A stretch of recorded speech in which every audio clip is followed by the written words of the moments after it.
మనతో పాటు బీఆర్ఎస్ ప్రధాన కార్యదర్శి రాజేష్ గారు ఉన్నారు. ఒకసారి వారితో మాట్లాడదాం. ఎట్లా చూస్తారు బ్రదర్? నిన్న సభ వేదికగా రేవంత్ రెడ్డి గారు 2 తీర్ల మాటలు మాట్లాడిండు రైతు భరోసా విషయంలో. అయితే ఈయన ఇప్పుడు తెలంగాణ నుంచి దావోస్కి పర్యటనకు పోయిండన్న. పర్యటనకు పోయినాక ఆడ ఎంతో తీసుకొస్తా అని చెప్పేసి వెళ్ళిండు. వెళ్తే ఏమైంది, ఆడ ఏది లేదు. ఒక కొండంత రాగం చేసి తీసి మొత్తం పిచ్చకుట్ల పాట పాడినట్టు దావోస్కి పోయి ఏం తీసుకురాలే. తీసుకొచ్చినే ఒక సభ కోసమని వాళ్ళ ఊరికి ఏదో పోయారు, వాళ్ళ కాన్సెన్స్కి పోతే 17 నిమిషాల బిఫోర్ ఏమో రేపు 12 గంటల, ఇక ఈరోజు సెలవు ఉన్నది, 12 గంటల మధ్యరాత్రి తర్వాత టింగ్ టింగ్ టింగ్ టింగ్ టింగ్ టింగ్ అని అందరూ ఫోన్లకు పైసలు వస్తాయి, మేము అంతా రైతు భరోసా కింద ఎకరానికి 12,000 ఇస్తున్నామని చెప్పేసి మాట్లాడిండు. 15 నిమిషాలు దాటింది, ఎవరో వెనక నుంచి ఏదో చిట్టిచ్చినట్టారు, చిన్నపాటి చిట్టిచ్చి, సార్ ఇట్లా సార్ మనతో కాదు సార్, ఇది ఇంత మనం ఇయ్యలేము ఇప్పుడు రాత్రి మీరు ఎట్లా చెప్తారు సార్ అంటే, ఇమ్మీడియట్గా మార్చి లాస్ట్ వరకు ఇస్తామని చెప్పేసి మాట్లాడిండు. అంటే వీడు ఏం మాట్లాడుతుండో, అసలు ఏం మాట్లాడుతుండో వానికి క్లారిటీ లేదు. ఫస్ట్ వాడు నేర్చుకోవాల్సింది ఏంటి అని అంటే, సభ ముందు మనం ఏం ప్రిపేర్ అయ్యి మనం ఏం మాట్లాడాలి, జనాలు వేలాది మంది కోట్లాది మంది చూస్తారు కాబట్టి ఒక ముఖ్యమంత్రి ఏం మాట్లాడాలని కనీసం అవగాహన ఉండాలి. లేదు అని అంటే చెప్పులు తీసుకొని చెప్పుతోడు కొడతారు కదా. ఇప్పుడు నాలాంటోడు మాట్లాడుతుంది వేరు, ఇంకే సామాన్యుడు మాట్లాడితే వేరు.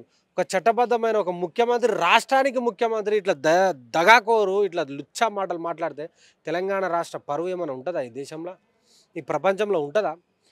కాంగ్రెస్కి సంబంధించిన ఇద్దరే ముఖ్యమంత్రులు వీళ్ళే గిట్లా మాట్లాడితే ఇప్పుడు ఈ కాంగ్రెస్ ఏంది, కథ ఏంది, వీళ్ళ ముచ్చటేంది ఏది అర్థమవుతలేదు జనాలకు. అంటే వీడు తాగి మాట్లాడిన వాళ్ళకేనే మాట్లాడతాడు వీడు. అసలు రాత్రి తాగి దిగనోడు ఉంటాడు కదా, అట్లా మాట్లాడుతూ అంటాడు తప్ప అసలు క్లారిటీ లేదు, ఒక కమిట్మెంట్ లేదు ఆయనకు, ఏదో చేయాలని లేదు. నోటికి ఏదొస్తే అదే మాట్లాడాలి, ఏదొస్తే అదే మాట్లాడాలి అంతే. సీఎం కదా, గౌరవం ఇవ్వకుండా వాడు వీడు అంటారు, తర్వాత ఏమైనా కాంట్రవర్సీ జరగచ్చు. కాంట్రవర్సీ జరిగితే జరుగుతుంది కావచ్చు, ఆయన ఎట్లా మాట్లాడితే మేము కూడా అట్లా మాట్లాడతాం.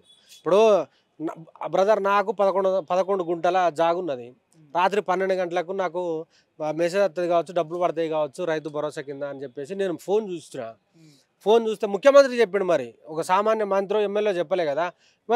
ఫోన్ చూస్తే మెసేజ్ లేదు, ఏం లేదు. ఏం చేయాలి ఇక నేను, ఏం చేయాలి? ఈయన ఇస్తాడని చెప్పేసి పక్కన కాడ ఒక 1000 1500 అప్పు తీసుకొచ్చి చిన్న పని చేసుకున్నాము. మరి అవి పోవాలంటే ఎట్లా? నమ్మకం ఎవరి మీద పెట్టుకున్నా, నేను ముఖ్యమంత్రి మీద పెట్టుకున్నా. బాజాప్తుగా ముఖ్యమంత్రిని అడుగుతాం కదా, ఈయనకి ఇట్లా లుచ్చా మాటలు మాట్లాడితే ఇంకేమని అడుగుతాం భయ్. కాబట్టి వీడు ఫెయిల్, వీడనే మాట్లాడతాం 100%. ఎందుకు అని అంటే ఈ దగా మాటలు, కుట్ర మాటలు, అనవసరం మోసపూరిత మాటలు వచ్చిన 14 నెలలు అవుతుందన్న. 14 నెలల నుంచి వెళ్ళి తెల్లారి 9వ తారీఖు పోర్రి, డిసెంబర్లో రార్రి, తీసుకోర్రి అని మాట్లాడినాడు. ఆగస్టు పోయింది, దేవుళ్ళ మీద ఒట్లేసిండు. అంత కథ ఇందొక కథ. మీకు ఒకటి చెప్తా, మొన్న రేవంత్ రెడ్డి గారు వాళ్ళకి సంబంధించిన మంత్రులు అందరు కలిసి ఒక ఊరికి పోయారట అన్న. ఒక ఊరికి పోతే అందరు ఊరికి పోయేసరికి ఊళ్ళో ఉన్న వాళ్ళు అందరు వస్తారు కదా, వచ్చి కూర్చుంటే ఈ ముఖ్యమంత్రి గారు మాకు పట్టుకున్నాడు, మీ యొక్క సమస్యలు ఏందో ఒక్కొక్కటి చెప్పండి, ఇక నేను ఇక్కడ వచ్చేసినా కదా మొత్తం తీర్చేసిపోతా అన్నాడట. అయితే ఒక నాలాంటి ఒక సర్పంచ్ లేచి, సార్ మా ఊరికి ఒక హాస్పిటల్ కావాలి సార్ అని అంటే ఇమ్మీడియట్ ఫోన్ తీసిండు రేవంత్ రెడ్డి గారు. దామోదర్ రాజనరసింహ గారికి ఫోన్ చేస్తే, అన్న రాజన్న ఇమ్మీడియట్గా ఈ ఊర్లో పలానా ఊర్లో హాస్పిటల్ లేదు, మనం ఇమ్మీడియట్గా కట్టేయాలి హాస్పిటల్, ఇక్కడ ఇబ్బందులు పడుతుంటే ఆయన ఓకే అంటాడు. ఓకే మీకు సాక్ష్యం అయిపోయిందంటే వీళ్ళు సపోర్ట్లు కొడతారు, జనాలు అంతా సంతోషపడతారు కదా. ఇంకోటి ఏంది మీ హామీ అని అడుగుతాడు. మాకు పాఠశాల కావాలి సార్ అని చెప్పి ఇంకోళ్ళు వేస్తారు. పాఠశాల ఓకే, నేనే కదా విద్యాశాఖ మంత్రి, ఇప్పుడే సంతకం పెడతాను అని చెప్పేసి ఇమ్మీడియట్గా ఎడ్యుకేషన్ సెక్రటరీకి కాల్ చేస్తాడు, ఇది అప్రూవల్ ఇచ్చేసానని చెప్పేసి అది అయిపోతుంది. నెక్స్ట్ ఇంకోటి ఏం కావాలి మీకు అని అంటే, మాకు గుడి కూడా కావాలి సార్, మొక్కుకోవడానికి ఒక గుడి కావాలి మాకు అని చెప్పేసి వాళ్ళు అంటారు. అరే గుడి కావాలంటే ఇప్పుడు ఇమ్మీడియట్ కొండ సురేఖ్ గారు చేసి అక్క మీరు ఇమ్మీడియట్గా శాంక్షన్ చేసి చేయాలని చెప్పేసి మాట్లాడతారు. లాస్ట్ ఇంకోటి ఏం కావాలని లాస్ట్ ఒకటే ఉన్నది సార్ అని చెప్పేసి ఒక పిల్లగాడు నాలాంటి వాడు లేచి ఏమంటాడు అని అంటే, సార్ మాకు ఇక్కడ టవర్ లేదు, ఇక్కడ నెట్వర్క్ రాదు సార్ అని అంటాడు. అని అంటే నేను గిన్ని ఫోన్లు చేసిన ఉత్తే నానే అంటే, ఇప్పుడు సెక్రటరీకి చేసిండు, ఎడ్యుకేషన్ మినిస్టర్కి చేసిండు, ఆమె కొండ సురేఖ్ గారు చేసిండు అని అంటే ఈయన ఏం చేస్తుండో ఈయనకే తెలియదు. ఫోన్ ఉన్న చేతులు ఆన్ చేసి ఫోన్ చేస్తే అయిపోతుందా? దానికి సిగ్నల్ ఉండాలి కదా, ఆడ టవర్ ఉండాలి కదా, నెట్వర్క్ ఉండాలి కదా, అవన్నీ ఏం చూసుకుంటలేడు. నోటికి ఏదత్తది మాట్లాడుడే, ఏది గుర్తొస్తుంది మాట్లాడుతుంది. మతి స్థిమితం కోల్పోయి మాట్లాడుతుండే ఇంకా ముఖ్యమంత్రి. ఏం చెప్పాలి ఆయనకు? చక్కగా ఆయనే ఆ సెక్రటేరియట్ వాళ్ళ ఇంట్లో కాదు ఉండాల్సింది, ఇమ్మీడియట్గా ఆయనకు తీసుకుపోవాలి, ఆ ఎర్రగడ్డకు తీసుకుపోవాలి, షాకింగ్ థెరపీ పెట్టాలి. ఆయన కరెంట్ షాక్ పెడితే కొంత మా నర్వస్ సిస్టమ్ అంతా మంచిగా అయ్యి బరాబర్ అప్పుడు కాన్షియస్లోకి వస్తాడు. లేకపోతే ఈయన అన్కాన్షియస్ తోటి తెలంగాణ రాష్ట్ర ప్రజలు చాలా బాధలు పడి ఇబ్బందులు పడే అవకాశం ఉన్నది. ఓవరాల్గా రైతు భరోసా విషయంలో రాష్ట్ర రైతులకి వస్తుందని నమ్మకం కలుగుతుంది అనుకోవచ్చా? ఏం చెప్తారు అన్న మాకు ఎటువంటి నమ్మకం లేదన్న. ఇప్పటి వరకు ఆయన ఇచ్చిన విధి విధానాలు మాకు తెలియదు.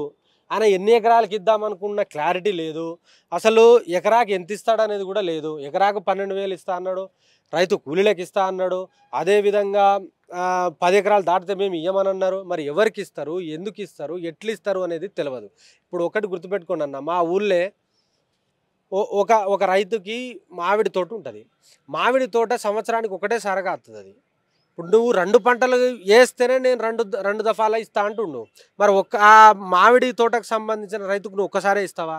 అదేవిధంగా ఈ నల్లగొండకు పోతే బత్తాయిలు పండిస్తారు. బత్తాయి కూడా సంవత్సరానికి ఒక్కసారే వస్తుంది. మరి ఆ బత్తాయి రైతుకు నువ్వు ఒక్కసారే ఇస్తావా? నిజామాబాద్కు పోతే చెరుకు పండిస్తారు. చెరుకు కూడా సంవత్సరానికి ఒకటేసారి వస్తుంది. చెరుకు రైతులకు నువ్వు ఒకటేసారి ఇస్తావా? మెదక్ జిల్లాకు, ఈ వికారాబాద్ జిల్లాకు పోతే కందులు పండిస్తారు. కందులకు సంబంధించి ఒకటేసారి వస్తుంది. మరి ఆ వాళ్ళకు కూడా నువ్వు ఒకటేసారి ఇస్తావా? క్లారిటీ ఇవ్వాలి. ఫస్ట్ నువ్వు క్లారిటీ ఇవ్వాలి. ఏమి ఇవ్వాలనుకుంటున్నావు, ఎట్లు ఇవ్వాలనుకుంటున్నావు, విధి విధానాలు రూపొందించు. ఫస్ట్ అధికారులతోటి రివ్యూ తీసుకో, లేకపోతే రైతు సంబంధించిన నాయకులతో రివ్యూ తీసుకో, రైతులతో రివ్యూ తీసుకో. ఎట్లా పోదాం, ఎట్లా ముందుకు పోదాం అని చెప్పి రివ్యూ తీసుకో. తప్ప నీకు నోటికి వచ్చినట్టు వాగితే మాత్రం ఆ నాలిక చీరుతారు జనాలు. ఎందుకనంటే మేము ఓట్లేస్తే ఇవ్వాలని నిలబడ్డావు నువ్వు, మేము ఓట్లేస్తే ఇవ్వాలని నువ్వు ముఖ్యమంత్రి అయినావు. బాజాప్తగా అడగాలి కదా మనం. అడగకపోతే ఎట్లా? తెలంగాణ రాష్ట్రం అంటేనే ప్రశ్నించే తత్వం ఉంటుంది, పోరాడేటోడు ఉంటాడు, ప్రతి ఒక్కటి నిలదీస్తాడు.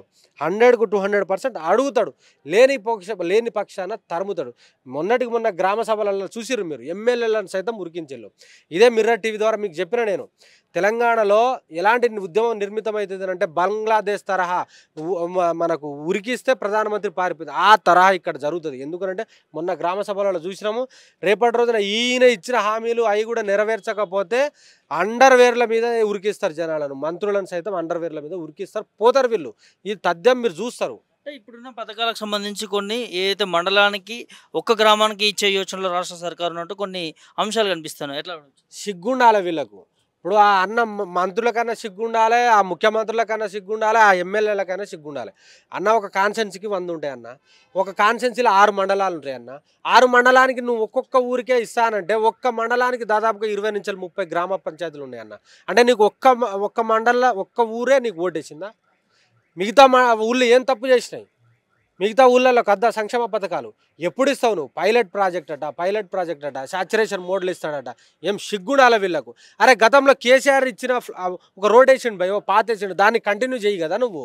నీ దగ్గర ప్రతిదీ ఉన్నాయి, ప్రతి అకౌంట్ నెంబర్లు ఉన్నాయి, ప్రతి రైతు డీటెయిల్స్ ఉన్నాయి, ఎవ్రీథింగ్ ఉన్నాయి. ప్రతి సంక్షేమ ఫలాలు అందుతున్న ప్రతి లబ్ధిదారుని యొక్క డీటెయిల్స్ గవర్నమెంట్ కాడ ఉన్నాయి.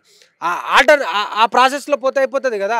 సిగ్గు లేకుండా నేను మండలానికి ఒక ఊరికి ఇస్తానంటే చెప్పు తీసుకొని కొడతారు మిగతా ఊళ్ళో. చెప్పు తీసుకొని తంతరు వీళ్ళను. 100కు 200 ఎందుకు ఊక్కుంటారన్నా? ఎందుకు ఊక్కుంటారు చెప్పు? ఏదో ఆశపడి కేసీఆర్ గారు ఏదో మాకు చెయ్యలేదని చెప్పేసి వీళ్ళు మభ్య పెడితే ఆ ఆశకు లోనే ఇవాళ నీకు ఓటేస్తే ఇవాళ ఏం చూపెడతావు నువ్వు? మమ్మల్ని చెప్పు చూపెడతావా నువ్వు? ఏం మాట్లాడతారు వీళ్ళు? ఒక్కొక్కరిని తరిమి కొడతారు ఈ నాయకులను అందరినీ.